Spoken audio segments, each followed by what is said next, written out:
Vamos lá então, nós vamos abrir a palavra do Evangelho de Mateus, capítulo 3, versículo 8. E nós queremos meditar na palavra. Há 2 domingos atrás, eu trouxe aqui a palavra sobre cuidado com o falso arrependimento. E algumas pessoas disseram, mas não existe falso arrependimento. Então a gente tentou explicar o que não é arrependimento, o que não é o arrepender-se. E hoje nós queremos mergulhar um pouco mais, e o tema de hoje são os frutos de arrependimento, frutos dignos de arrependimento. Então nós vamos ver aqui a palavra que João Batista diz: produzi, pois, frutos dignos de arrependimento. Produzi, pois, frutos dignos de arrependimento. Eu lembro de ter comentado aqui naquele dia que o arrependimento é uma das chaves do reino de Deus. João Batista foi o primeiro a ensinar sobre o arrependimento. Ele também foi quem surgiu realizando um batismo de arrependimento. E as pessoas andavam muitos quilômetros para ir ao deserto, até o Rio Jordão, e ouvir João Batista e aprender através de João Batista sobre o arrependimento. E eles desciam as águas do Rio Jordão e eram batizados nas águas, o batismo de arrependimento. E João Batista, a mensagem de João Batista era uma mensagem muito clara, muito específica, que dizia: arrependei-vos. João Batista, ele era muito, como é que eu vou dizer? Ele era muito violento naquilo que ele falava, naquilo que ele ensinava. Ele não usava aqueles termos. Talvez hoje, nos dias de hoje, se alguém fosse usar os termos pesados de João Batista, ele seria, como diz no pessoal, seria cancelado, porque João Batista não usava meus termos. A maioria das pessoas que vinham a João Batista eram pessoas oriundas do judaísmo, e a gente precisa entender que o judaísmo, esse judaísmo que está presente no tempo de João Batista, que está presente no tempo de Jesus, não é o que existia na antiga aliança, que existia no Antigo Testamento, no tempo dos profetas. Esse judaísmo que existe agora, nesse tempo de João Batista e de Jesus, ele se tornou uma religião. O judaísmo se tornou uma religião mais ou menos 200 anos antes de Cristo. E ele se tornou essa religião, essa potência religiosa, muito por conta de uma religiosidade corrompida. Quando Jesus vem, a palavra de Deus diz que Jesus nasceu no tempo em que Anás e Caifás eram sumos sacerdotes. Então citam 2 sumos sacerdotes. E se a gente for olhar lá no Antigo Testamento, a gente vai ver que quando o próprio Deus estabeleceu o sacerdócio, ele disse que haveria um sumo sacerdote. Então o que fizeram Anás e Caifás? Quando Roma se estabelece sobre a Palestina, eles compram de Roma o direito de serem sumos sacerdotes. Anás se tornou sumo sacerdote, comprando esse direito e se tornando um sumo sacerdote, e depois ele vai envelhecendo e ele começa a fazer uma transição entre ele e o genro, Caifás. E Jesus surge nesse tempo onde existem 2 sumos sacerdotes, Anás e Caifás, o sogro e o genro. E a palavra, se você for olhar, você vai ver que naquele tempo, naquele período, quem era o descendente de Arão, quem era levita, quem deveria estar no templo como sumo sacerdote, era João Batista, porque João Batista era levita, João Batista era descendente de Arão, João Batista era quem deveria estar lá no templo celebrando. Mas como lhe foi tomado esse direito, o que faz João Batista? Vai para o deserto e ele começa a denunciar o pecado. Então essas pessoas que vêm para João Batista são pessoas oriundas da religião judaica, pessoas oriundas de uma religião, pessoas que estão lidando cansadas de uma religiosidade, cansadas de liturgias, cansadas de estar sobrecarregadas de responsabilidades religiosas. Você lembra que Jesus, numa ocasião, disse: se você, quem estiver cansado, quem estiver sobrecarregado, venha a mim. Vinde a mim, todos vós que estáis cansados e sobrecarregados. Jesus está falando isso para quem? Para quem está cansado de um sistema religioso. Jesus está falando: quem está cansado da religião, venha para mim. Ele ainda diz: o meu fardo é leve, o meu jugo é suave. Amém. Então, quando Jesus vem, ele vem também agora, ele se levanta pregando uma palavra de arrependimento. E é João Batista quem faz essa fala. Quando as pessoas vêm até ele diz: vocês precisam produzir frutos dignos de arrependimento. Então nós queremos entender o que João Batista está falando. Nós precisamos entender o que são esses frutos dignos de arrependimento. Mas antes de entrar no que sejam os frutos dignos de arrependimento, nós precisamos entender o que é esse termo bíblico fruto. O que é esse termo bíblico fruto? Então nós vamos olhar lá em Gálatas capítulo 5, versículo 22. A Maria vai colocar ali, Gálatas 5, 22 e 23, onde o apóstolo Paulo, ele vai falar de fruto. Gálatas 5, 22 e 23, ele diz: mas o fruto. Então, a ideia que Paulo está falando é a ideia, vamos dizer assim, de uma laranja. A laranja é um fruto, não é? Mas ela tem vários gomos. A bergamota é um fruto, mas você divide ela em vários gomos. Então ele diz assim: ó, o fruto é esse, mas esse fruto dentro dele tem essas coisas. Então ele diz ali, ó, o fruto do Espírito é amor, gozo, paz, longanimidade, benignidade, bondade, fé, mansidão, temperança. 23. Contra essas coisas não há lei. Contra essas coisas não há lei. Então veja ali. Você vai me ajudar. E você vai me ajudar me respondendo. Onde e de que forma esse fruto se manifesta? Esse fruto se manifesta aqui no púlpito? Ou é fora dele? Hã? É fora. Então esse fruto não tem nada a ver com a habilidade no horário de culto. Esse fruto não tem nada a ver se a pessoa canta, se ela prega, se ela está envolvida em alguma atividade dentro do local de culto. Esse fruto, ele vai ser gerado no meu espírito e ele precisa se manifestar na minha alma, na minha carne. E aonde que ele vai manifestar? No meu caráter. Esse fruto do Espírito vai manifestar no meu caráter. Então Paulo está dizendo sobre as coisas que Deus vai colocar dentro de nós. Então veja bem, vamos lá, vamos ver se você consegue me acompanhar. Por exemplo, uma das partes desse fruto se chama fidelidade. A fidelidade não é um dom. A fidelidade é a atuação do Espírito no meu caráter, na minha alma.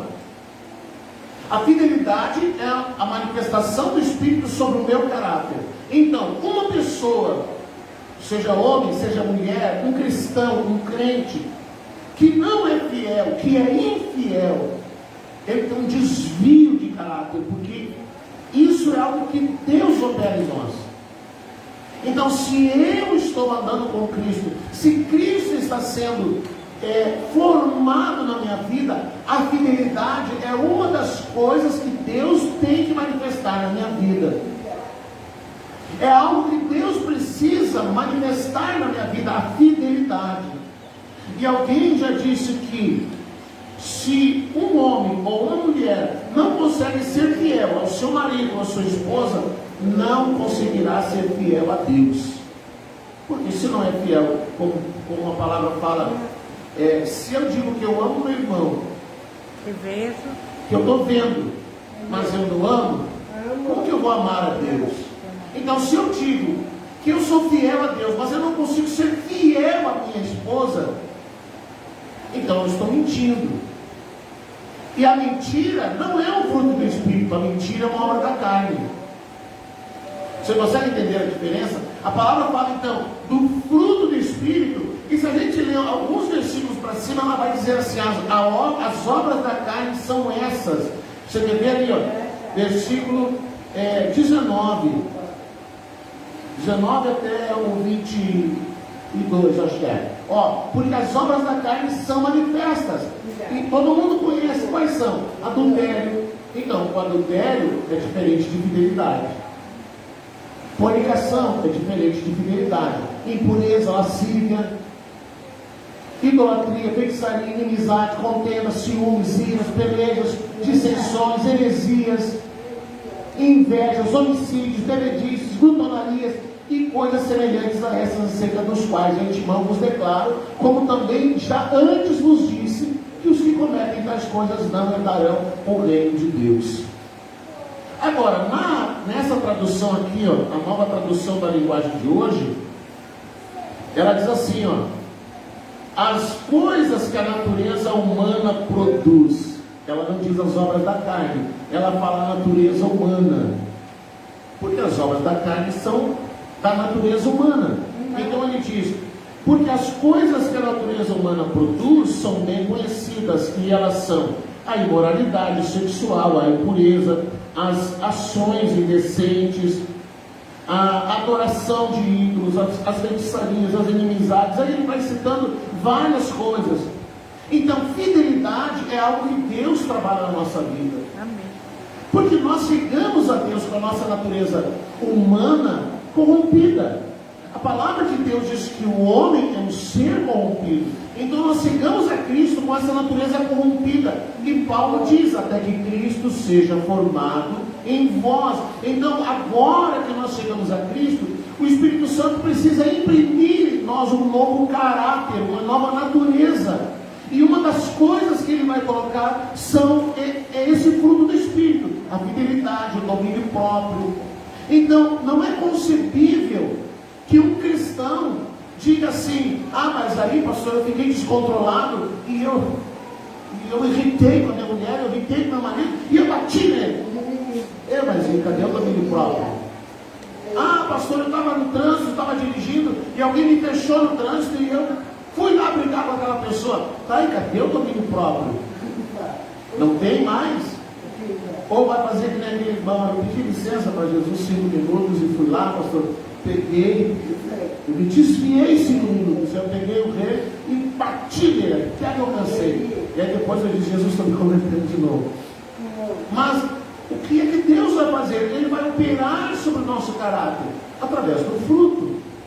Então, a fidelidade, a mansidão, o domínio próprio, são coisas que não são da nossa natureza. Nós podemos reivindicar a nossa natureza humana e dizer assim: mas a minha descendência é essa e aquela, e a gente é assim mesmo. Não, a sua descendência agora é Cristo. Você agora é filho de Deus. A tua natureza humana agora, ela não importa mais, porque essa natureza humana agora precisa ir para a cruz. Outra coisa interessante que faz parte da lista de Gálatas 5, 22 e 23 é a alegria. A alegria é um fruto do Espírito. E olha só que interessante, a palavra diz, o significado dessa alegria. Alegria é um estado de viva satisfação, de contentamento, de regozijo, de prazer. Ou seja, se você é cristão, se você segue a Jesus, se você é crente, mas você está insatisfeito com tudo. Você tem a sua casa, mas você não está satisfeito com a sua casa. Você tem o seu automóvel, mas você não está satisfeito com o seu automóvel. Você tem a sua vida, mas você não está satisfeito. O oposto da alegria, que é uma satisfação com aquilo que eu tenho, que eu possuo, que Deus me deu, aquilo que eu estou construindo em Deus, eu vou ser o quê? Uma pessoa triste. Então nós vivemos num tempo que as pessoas estão tristes, as pessoas estão insatisfeitas, e elas estão na sua casa, e elas têm o seu carro, mas elas ficam pensando, se eu tivesse, eu queria ter aquela BMW, meu Deus, eu queria ter aquele outro carro, eu queria morar na rua de cima, eu queria que a minha casa tivesse piscina, eu queria que fosse assim. Então existe uma insatisfação. E essa insatisfação não é algo de Deus em nós. O apóstolo Paulo diz assim, eu aprendi a viver satisfeito com tudo o que tenho. Eu aprendi a viver satisfeito com tudo o que tenho, com tudo que eu possuo, com a situação que eu estou vivendo. Se ele diz então assim, eu aprendi a estar satisfeito na abundância, e aprendi a estar satisfeito não tendo o que comer. Eu aprendi a estar satisfeito estando livre, e aprendi a estar satisfeito estando preso. Ele estava sempre, essa satisfação que Paulo fala, é a alegria, e a alegria é o fruto do Espírito. Então, se você não está satisfeito com a sua vida, se você não está satisfeito com as coisas que Deus te deu, com as coisas que você adquiriu com o suor do seu trabalho, com o suor do seu rosto, você precisa analisar o teu espírito, analisar o teu coração. Você precisa orar para que Deus trabalhe essas áreas da sua vida, para que você encontre satisfação. É o que você tem. Não adianta ficar chorando por algo que você não tem, por algo que você não possui, por algo que você não tem condições de comprar, por algo que você não tem condições de adquirir, e que às vezes consegue adquirir, mas não consegue manter. Você entende? Então tinha uma pessoa que foi lá, orou e pediu muito para Deus, que, Senhor, eu preciso de um carro, porque eu preciso ir ao culto, eu preciso isso, eu preciso aquilo. Ele orava e chorava, e por fim, um belo dia conseguiu adquirir um carro.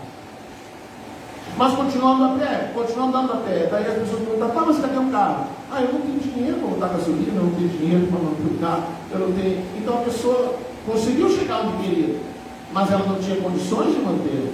É a mesma coisa, meu sonho é comprar uma caminhonete, mas 10. Aí eu olho o valor do pneu, eu olho o valor da manutenção, eu digo, não adianta eu comprar, e depois como é que eu vou manter? Então eu tenho que ser satisfeito com o que eu tenho. Eu tenho que estar satisfeito com aquilo que Deus me deu. E se quem sabe, esse dia alguém me mostrou um iPhone 12, acho que era. Que legal, olha a foto, eu disse, muito bom, se eu for engenheiro, porque eu tenho também. Então eu tenho que olhar e me satisfazer com o que eu tenho. Eu não posso olhar o outro e lamentar, ficar triste, ficar tomado de tristeza. Vamos lá. Então esse fruto do Espírito, ele está falando de algo que atua no nosso caráter. Quando a palavra fala de fruto no Novo Testamento, ele está falando de algo que se manifesta fora desse local, fora deste local de culto, fora daquilo que acontece aqui no local de culto, dentro de uma congregação. Porque dentro de uma congregação, tudo é legal, tudo é bom. Eu vi esses dias o marido e a esposa viviam brigando. Daí ele foi acompanhar a esposa no culto, chegou lá e ele viu que tinha sujeira assim. Ele foi lá, pegou uma vassoura e foi varrer. E a esposa ficou olhando, admirada, nunca viu o marido pegar uma vassoura. E ele chegou lá na igreja, começou a varrer. E ela foi lá, pastor, o senhor não quer ir fazer um culto lá na minha casa? E aí o pastor não entendeu, Olha, mas nós podemos marcar sim, podemos combinar, mas qual seria o motivo? Não é para ver se lá em casa meu marido enxerga também que a casa está suja, e ele pega uma vassoura e me ajuda.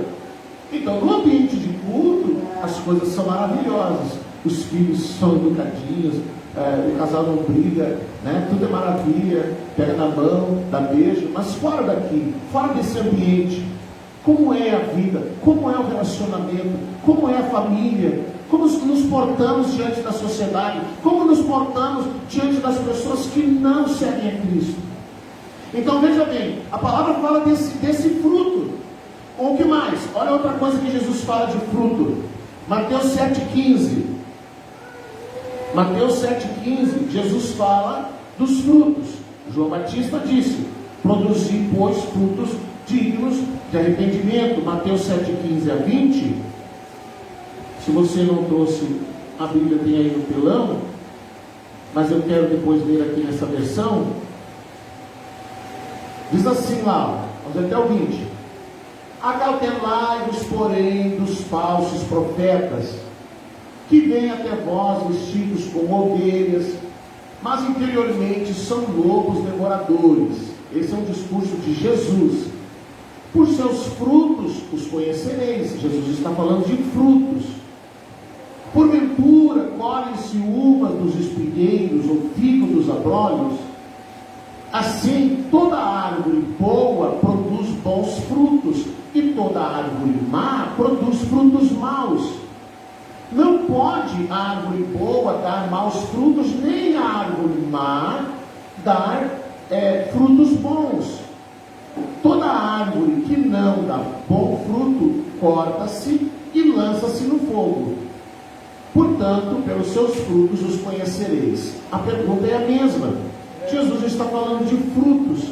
Esses frutos que Jesus está falando, são frutos que se manifestam no púlpito, no local de culto? Não. Jesus está falando daquilo que acontece fora desse ambiente. Daquilo que acontece quando alguém não está, como é que eu vou dizer, fazendo uso da palavra. Quando alguém não está movendo-se nas suas habilidades. Mas aí você talvez vai entender melhor quando a gente vê na linguagem de hoje que diz assim, ó: cuidado com falsos profetas. Eles chegam disfarçados de ovelhas, mas por dentro são lobos selvagens. Vocês os conhecerão pelo que eles fazem. E aí Jesus fala ali, essa versão, é a versão corrigida, é uma versão mais antiga, um linguajar mais antigo. Então Jesus, esse verso aqui, vocês os conhecerão, verso 16, pelo que eles fazem. Ali diz: vocês os conhecerão pelos seus frutos. Então aqui diz, vocês os conhecerão pelo que eles fazem. Os espinheiros não dão uvas, e os pés de urtiga não dão figo. Assim toda árvore boa dá frutos bons, e a árvore que não presta dá frutos ruins. A árvore boa que não pode dar frutos ruins, e a árvore que não presta não pode dar frutas boas. Toda árvore que não dá bons frutos é cortada e jogada ao fogo. E ele termina dizendo: portanto, vocês conhecerão os falsos profetas pelas coisas que eles fazem, pelos seus frutos. Que frutos são esses? Aí as pessoas confundem. Mas tem milagre. E aí eu preciso dizer algo que as pessoas têm dificuldade de entender. Milagre. Milagre não significa que Deus está presente. Vou explicar e vou usar um texto do Antigo Testamento, uma citação do Antigo Testamento. Você lembra que quando Moisés vai falar com o faraó, e ele vai se apresentar a Faraó, e Faraó ele era amparado pelos grandes sacerdotes das religiões egípcias. Então quando Moisés vai falar com o Faraó, e o Faraó começa a perguntar: mas que Deus é este? Quem é esse Deus? Aí Moisés diz: não, esse é o Senhor de todas as coisas, Ele é o grande eu sou. E aí Moisés vai mostrar, ele vai manifestar uma forma que as pessoas pudessem entender quem era esse Deus. Então ele tem um cajado, ele coloca esse cajado no chão, e o que acontece com o cajado? Vira uma serpente. Vira uma serpente. Mas aí a palavra diz que os sacerdotes da religião, das religiões egípcias, olharam para aquilo e eles também pegaram o cajado que eles tinham e colocaram no chão. E o que aconteceu? Também virou. Também virou em serpente. E depois o que aconteceu? A de Moisés A serpente de Moisés fez o quê? engoliu as outras. Engoliu as outras. Mas eles reproduziram. Quando, a cada vez que Moisés manifestava uma das pragas, os religiosos, os feiticeiros, os sacerdotes das religiões egípcias reproduziam cada um dos milagres. Então, milagre não significa que Deus está presente, significa que tem milagre. Mas não se pode não significar que Deus esteja ali.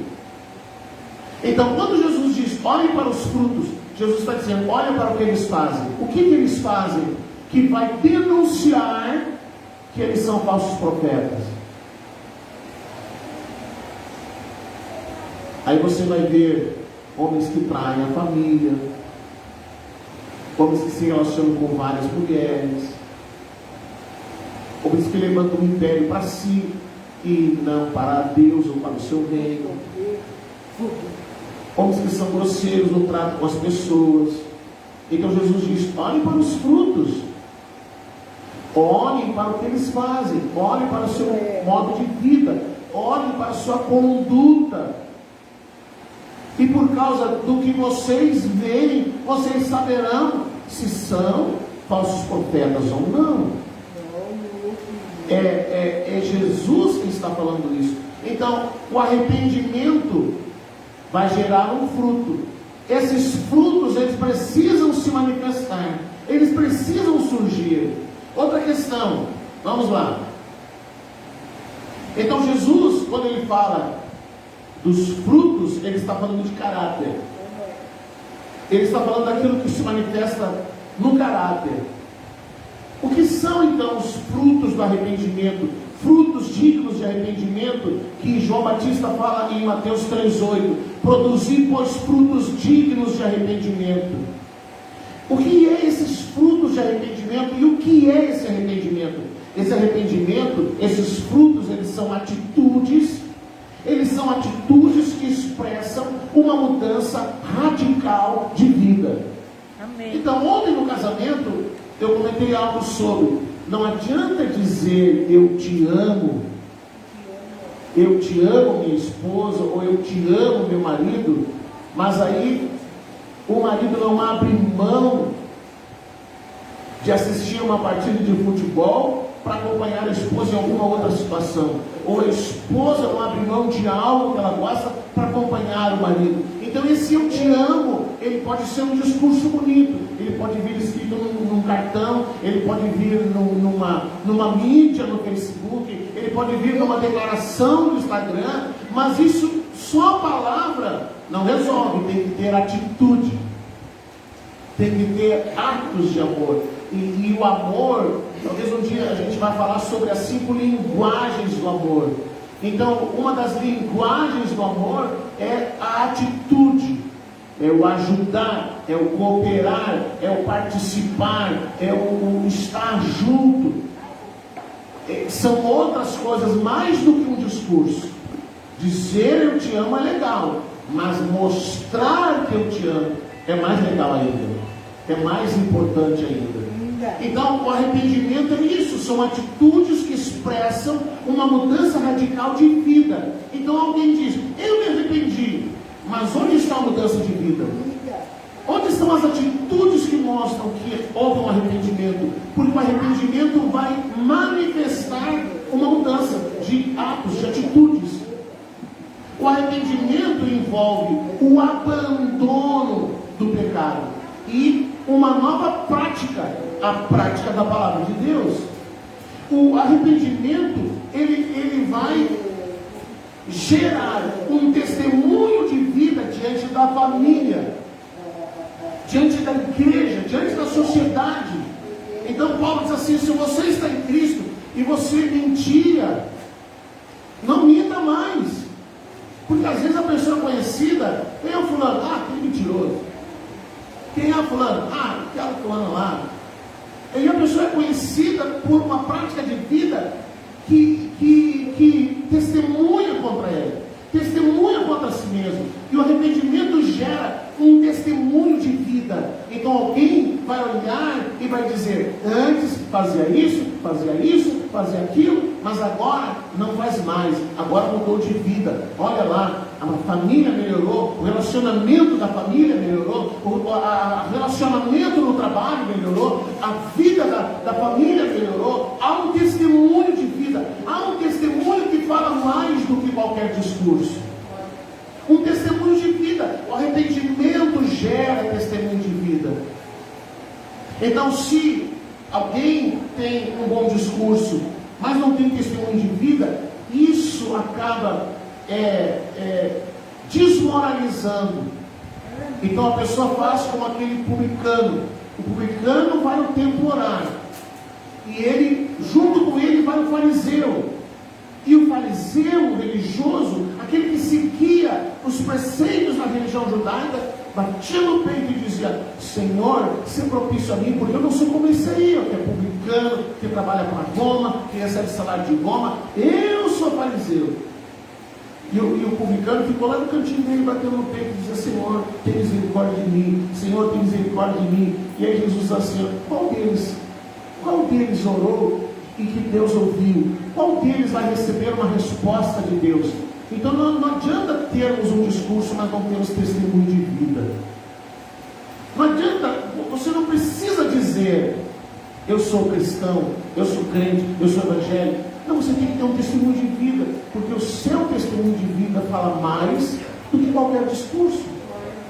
O seu testemunho de vida fala mais do que qualquer palavra.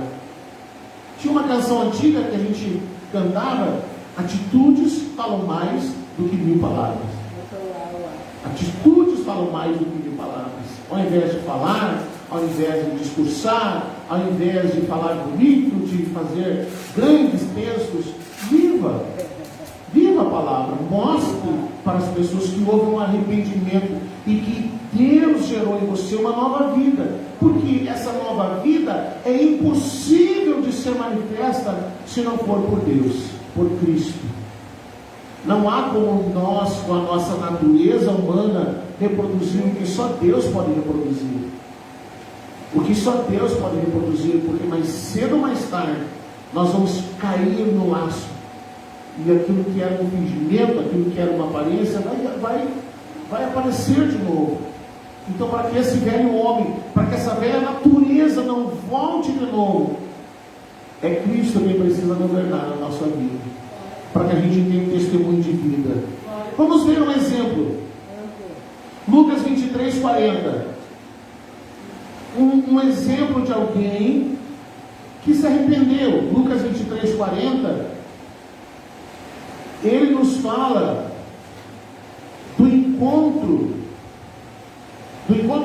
do momento em que Jesus, nós vamos ler até o 43. Respondendo, porém, o outro. Aqui, Jesus está na cruz. Ele foi crucificado. Ao seu lado havia 2 ladrões, um de um lado, outro de outro. Um deles começa a zombar de Jesus. Um deles começa a falar: olha aí, dizia que salvava todo mundo, mas nem a si mesmo se salva. Por que não te salva dessa cruz? E aí esse outro, ele diz assim, respondendo, porém, o outro repreendia-o, dizendo: tu nem ainda temes a Deus, estando na mesma condenação?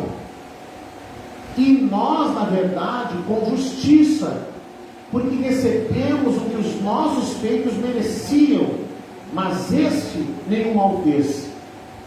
E disse a Jesus: Senhor, lembra-te de mim quando vieres em teu reino. 43. E disse-lhe Jesus: em verdade te digo, que hoje estarás comigo no paraíso.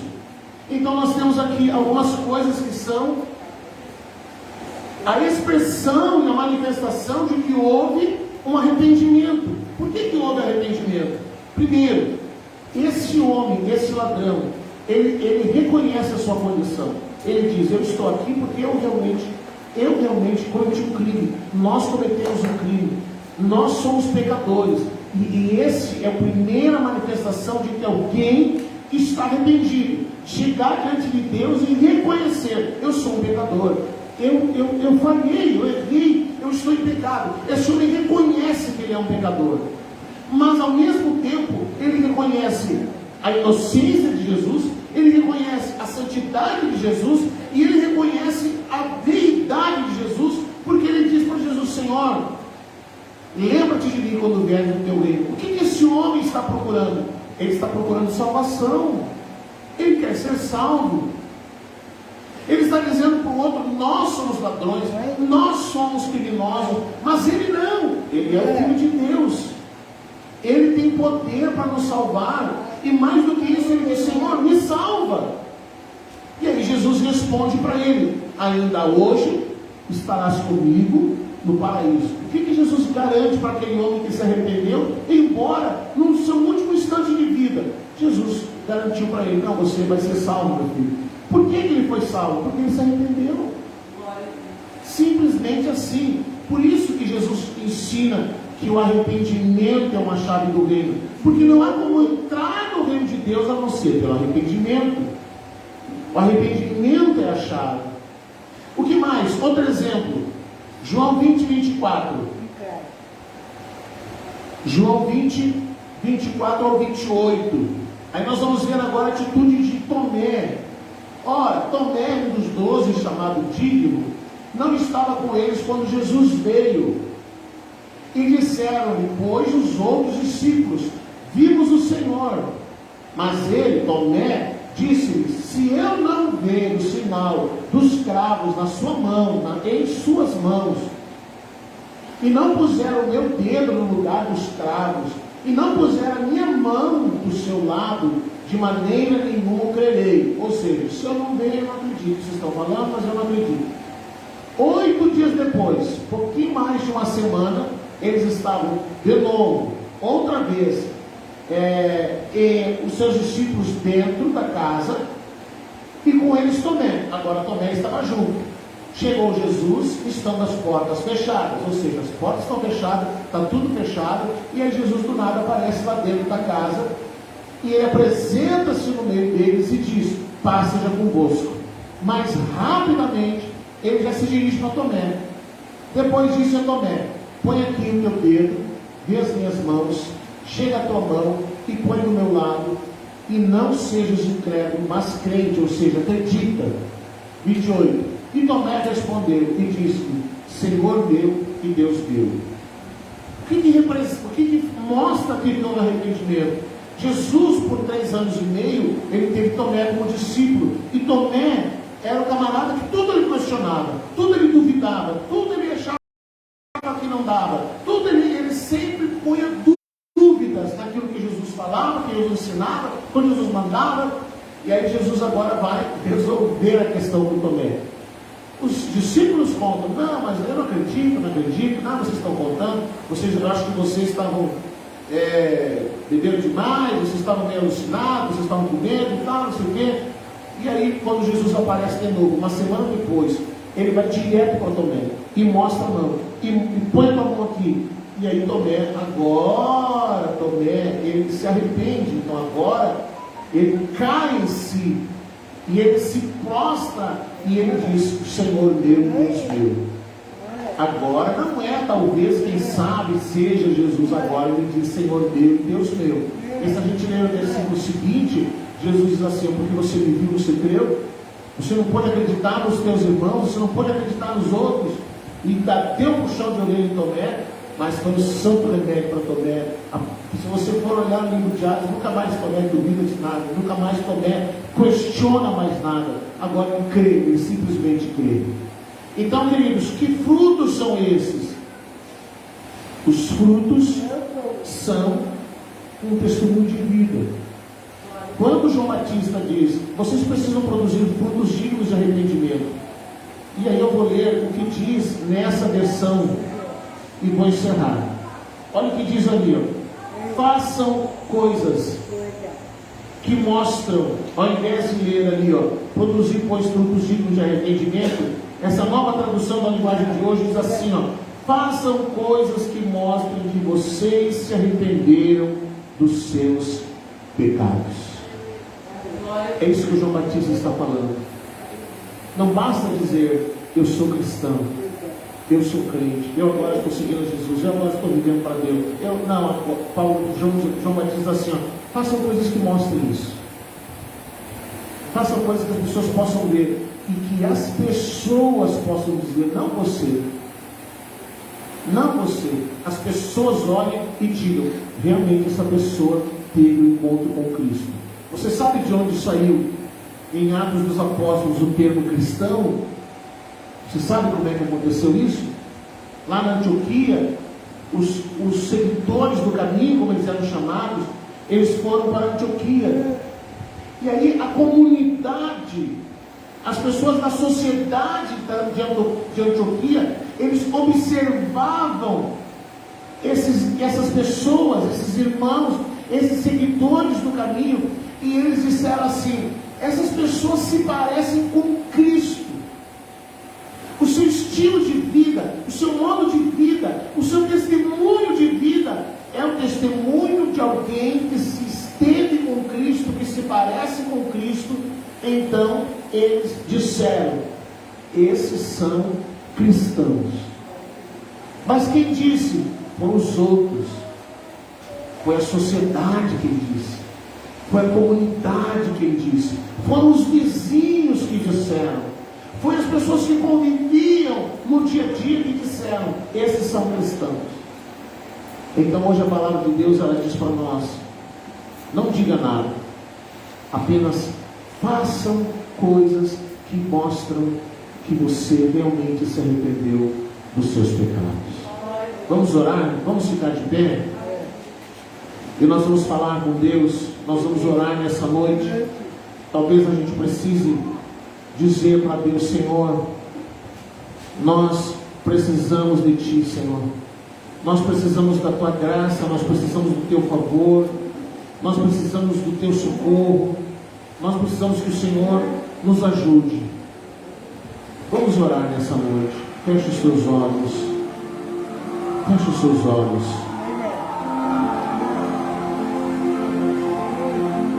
Produza frutos dignos de arrependimento.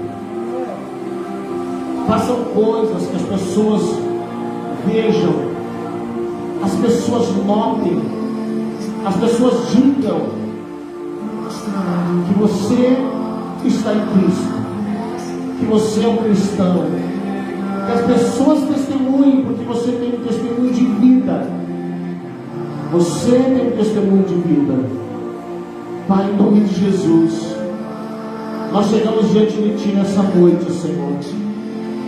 Senhor, nós estamos vivendo um tempo onde há muitos discursos, onde muitas pessoas falam, Senhor, onde muitas pessoas têm uma forte palavra, mas essa palavra, Senhor, ela está no altar, no púlpito, está diante da mídia.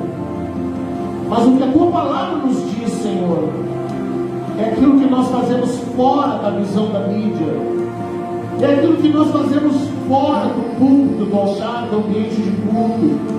É aquilo que nós fazemos no dia a dia, no trabalho, em casa, nas ruas, no convívio com colegas, na escola, na faculdade, no lugar onde a gente vai comer um lanche, num restaurante.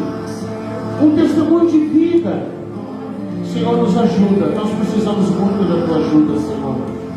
Nós precisamos muito que o Teu Espírito Santo trabalhe o nosso caráter, que o Teu Espírito Santo gere em nós o fruto do Espírito, Senhor, e que o fruto do Espírito domine o nosso caráter, que o fruto do Espírito domine a nossa natureza humana, Senhor. Nos ajuda, Senhor, a vencer aquilo que a nossa natureza humana usa para nos derrubar, Senhor. Às vezes a mentira, às vezes a violência, às vezes a agressividade, coisas que a natureza humana usa para nos humilhar e nos envergonhar.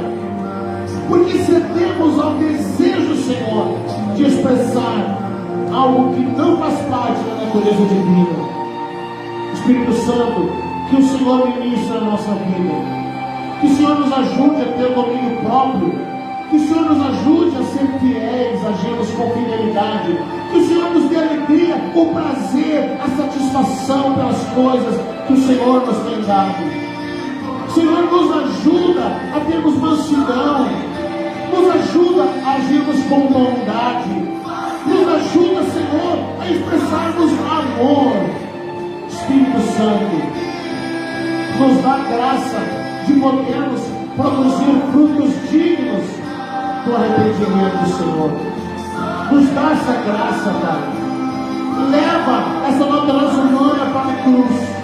Leva esses hábitos que nos ofendem, esses hábitos que ofendem a Tua palavra, esses hábitos que escandalizam a Tua palavra. Leva para a cruz, Senhor. Leva para a cruz, meu Deus. Os hábitos ruins, os hábitos que te desagradam, leva-os para a cruz, ó Pai. Em nome de Jesus. Em nome de Jesus. Amém. E amém, Jesus. Glória a Deus. E amando as pessoas na sua casa, nós vamos orar pela família. Nós vamos orar pelo lar. Nós vamos orar pela tua casa, pela tua família. Que o Senhor abençoe a tua família. Que a tua família, que o teu lar seja um lugar onde o governo de Deus esteja presente. Pai, em nome de Jesus, nós queremos abençoar cada família, Senhor. Talvez uma única pessoa da família está aqui nessa noite. Nós queremos orar abençoando essa família. Queremos abençoar esse núcleo familiar, Senhor. Queremos abençoar este lar, ó Pai. Queremos abençoar este lar com paz. Queremos abençoar este lar com saúde, com cura. Queremos abençoar este lar com harmonia, Senhor. Queremos repreender de dentro deste lar toda ira, toda confusão, toda violência, toda gritaria. Queremos repreender de dentro deste lar, Senhor, todo desespero, toda angústia, todo medo, toda insônia, toda depressão, todo pânico, Senhor. Abençoa este lar com a tua paz. Abençoa este lar com a tua graça. Abençoa este lar, Senhor, com a tua presença. Abençoa este lar com salvação, Senhor. Aqueles dessa casa que ainda não são salvos, que o Espírito Santo ministre ao seu coração e que haja salvação nessa casa, Pai. Haja salvação neste lar. Haja salvação neste lar. Que as portas se abram, Senhor. Se abram para o trabalho. Se abram, Senhor, para o sustento. Que as portas se abram para essa família, Pai. Em nome de Jesus. Em nome de Jesus. Amém, Senhor. Amém, Jesus. Amém, querido. Senta aí um minutinho. Nós vamos agradecer a Deus por essa noite. Pode encerrar ali para mim, nosso por favor.